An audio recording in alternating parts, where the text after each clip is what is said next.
Okay, part dos. So part two. Uh, have a pretty solid plan. Uh, I think.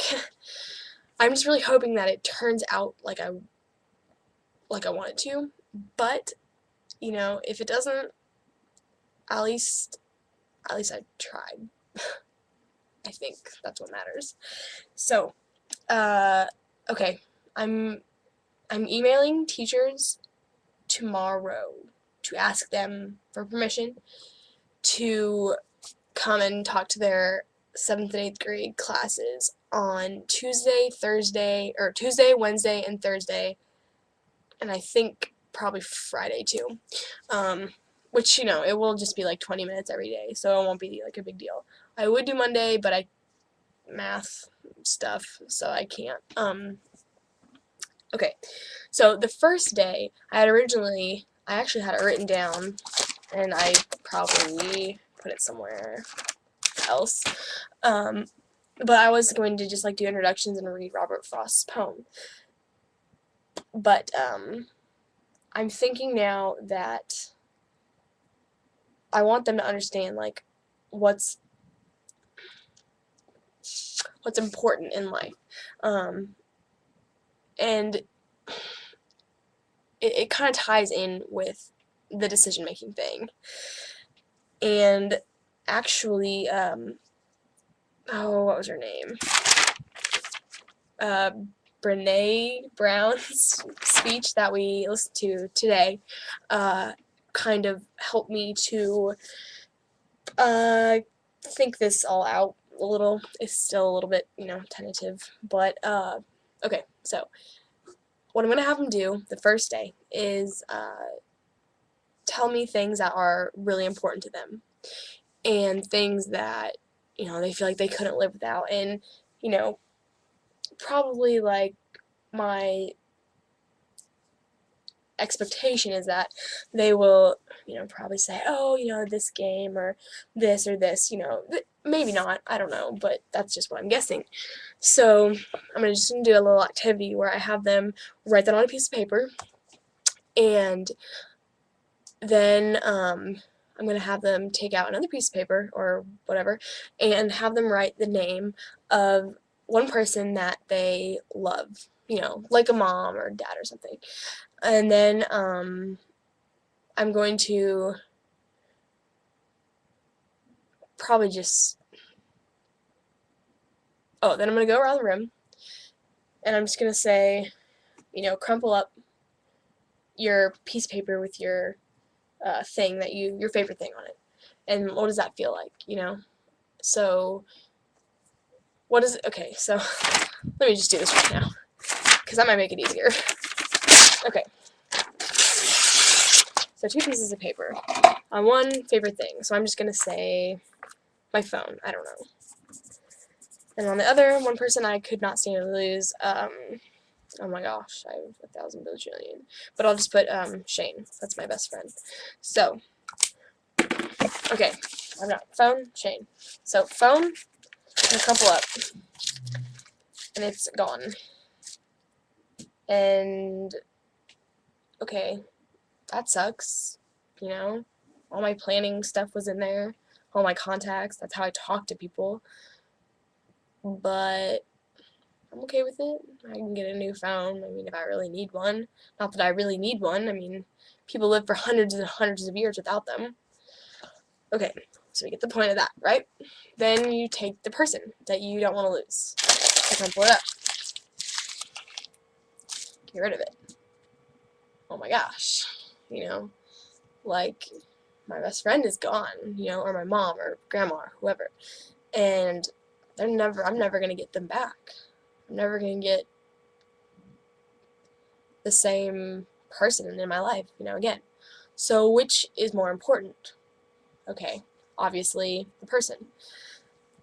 I want to stress the point that relationships and connections are important, and that is where Miss Brown comes in. I kind of just took notes over her whole speech just because I really liked it a lot. But a couple things that, she focused on, especially at the beginning, one was like connection. And this part that she talked about, that I wrote about, and I'm going to read it, is about people who feel worthy, and she called those people the wholehearted people. Okay, so they have courage. They have the courage to be imperfect, and they have compassion to be kind to others first, to be kind to ourselves first, and then to others, because we can't help others if we can't help ourselves. We can't be kind to others if we can't be kind to ourselves. So, like she said, they have connection, and they have vulnerability, and they've embraced it. And what makes them vulnerable is what makes them beautiful. And she talked about how that vulnerability is what allowed those people to have deeper and I know I wrote it down somewhere. They have that vulnerability. They have that feeling of belonging. And she said, people with good love and belonging believe they're worthy, and like vice versa. So I'm gonna flip back on. Then near the end of her speech, which I did bring up in class also, she said to let ourselves to be seen, to love with our whole hearts, to practice gratitude and joy in moments of terror, to believe we are enough. And I wrote about that those people that she was talking about, they stopped focusing on themselves and what things in life, phones, whatever, do for them. And they focused on believing that they were enough, and that they decided that they were enough, and that they did belong, and that they deserved love, and that they were going to have connections. And I wrote, and they had connections. What? Because it seems simple. It seems like it would be complicated, but it's really not. It's simple. We decide to love, and we decide to feel like worthy of connection. And I'm not sure how deep I'll be able to get with the kids on that. Hopefully pretty deep, but I just want to stress that, life is this big journey. And like Robert Frost said, he came, and I also don't have the poem sitting here, of course, but I came to a fork in the road, basically, and I had a decision. And that's what the whole thing is based off of. And I know there's a lot deeper meaning in that, but that's what I get from it. And it's that, maybe it's okay just seeing the simple part of that, because he had a decision to make, and life is all about decisions.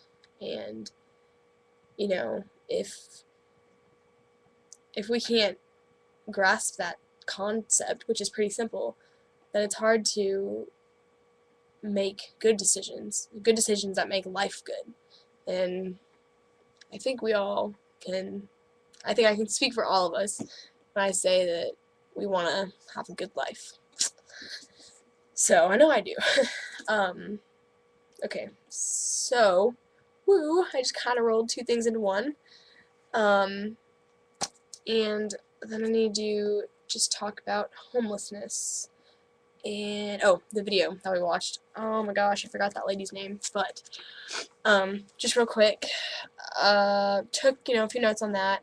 I think the biggest thing that I got out of that was the last thing that she said, which was, hope always finds a way. And I do definitely believe in that. I wrote right after that, why would you do that?